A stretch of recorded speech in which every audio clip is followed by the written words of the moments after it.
नमस्कार, जय हिंद, वंदे मातरम। आज की इस वीडियो में हम आपको संपूर्ण जीके के 20 ऐसे इम्पोर्टेंट एमसीक्यू क्वेश्चंस करवाएंगे जो हर एक एग्जाम्स में पूछे जाते हैं। वीडियो को लास्ट तक जरूर देखना। जैसे कि आरआरबी, एसएससी और यूपी पुलिस में सभी इम्पोर्टेंट एमसीक्यू क्वेश्चंस हम आपको करवाएंगे और आप ये क्वेश्चंस एक नोटबुक में नोट कर लीजिएगा, जिससे कि आपको रिवाइज करने में आसानी रहे। चलिए शुरू करते हैं। पहला प्रश्न है, सिंधु घाटी सभ्यता के किस स्थल से अग्निवेदियों के साथ युग्म समाधान के प्रमाण मिले हैं? इसका सही उत्तर होगा लोथल। अगला प्रश्न है, मध्यकालीन भारत में नबीद शब्द किसके लिए प्रयुक्त होता था?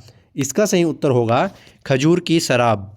अगला प्रश्न है, अकबर के शासनकाल के दौरान दहशाला प्रणाली को लागू करने में टोडरमल का सहयोग किसने किया था? इसका सही उत्तर होगा शाह मंसूर। अगला प्रश्न है, निम्नलिखित में से कौन सी जलडमरू मध्य अंतर्राष्ट्रीय तिथि रेखा के सबसे निकट है? इसका सही उत्तर होगा बेरिंग। ये क्वेश्चंस बहुत इंपॉर्टेंट है और काफ़ी बार एग्जाम्स में पूछा जा चुका है। अगले प्रश्न पर चलते हैं। भूमध्य रेखा निम्नलिखित में से किस देश के द्वीप समूह से होकर गुजरती है, लेकिन मुख्य भूमि से नहीं? इसका सही उत्तर होगा मालदीव। अगला प्रश्न है, कोपेन के जलवायु वर्गीकरण के अनुसार एम प्रकार की जलवायु भारत में कहाँ पाई जाती है? इसका सही उत्तर होगा मालाबार तट। ये एक इम्पोर्टेंट एमसीक्यू क्वेश्चन है और ये एग्जाम्स में अक्सर पूछा जाता है। अगला प्रश्न है, संविधान के किस अनुच्छेद के तहत राष्ट्रपति को जेबी वीटो शक्ति प्राप्त होती है? इसका सही उत्तर होगा अनुच्छेद 111। अगला प्रश्न है कि संविधान संशोधन अधिनियम द्वारा अनुच्छेद 19(1)(c) सहकारी समितियां शब्द जोड़ा गया।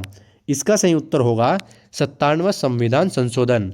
अगला प्रश्न है, पुंछी आयोग की रिपोर्ट निम्नलिखित में से किससे संबंधित थी? इसका सही उत्तर होगा केंद्र राज्य संबंध।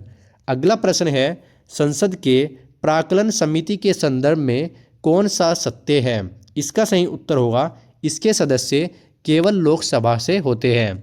अगला प्रश्न है, भारत की संविधान की 6ठी अनुसूची किन राज्यों के जनजातीय क्षेत्रों के प्रशासन से संबंधित है?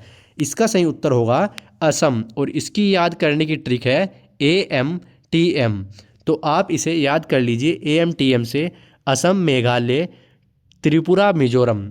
अगला प्रश्न है, ओलंपिक खेलों का प्रतीक चिन्ह में हरा रंग किस महाद्वीप को दर्शाता है? इसका सही उत्तर होगा ऑस्ट्रेलिया महाद्वीप। अगला प्रश्न है, चाइना मैन शब्द का प्रयोग किस खेल में किया जाता है जब गेंद बाएं हाथ से स्पिनर द्वारा फेंकी जाती है? इसका सही उत्तर होगा क्रिकेट।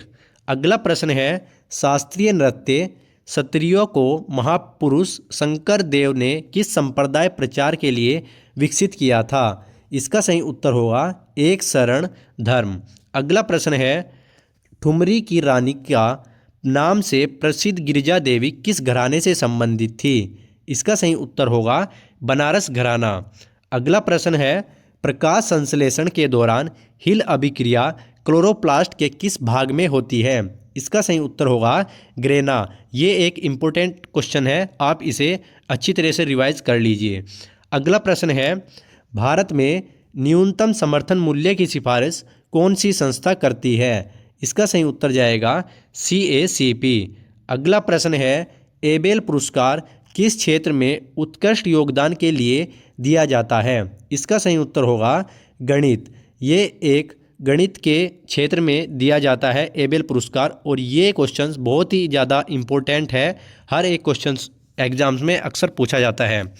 अगला प्रश्न है, चंद्रयान 3 के प्रज्ञान रोवर में कुल कितने पहिए लगे थे? इसका सही उत्तर होगा 6 पहिए लगे थे कुल चंद्रयान 3 प्रज्ञान रोवन में। अगला प्रश्न है, ग्लोबल जेंडर गैप रिपोर्ट कौन सी संस्था जारी करती है? इसका सही उत्तर होगा विश्व आर्थिक मंच। अगला प्रश्न है, ये प्रश्न आज का इस वीडियो का लास्ट प्रश्न होगा।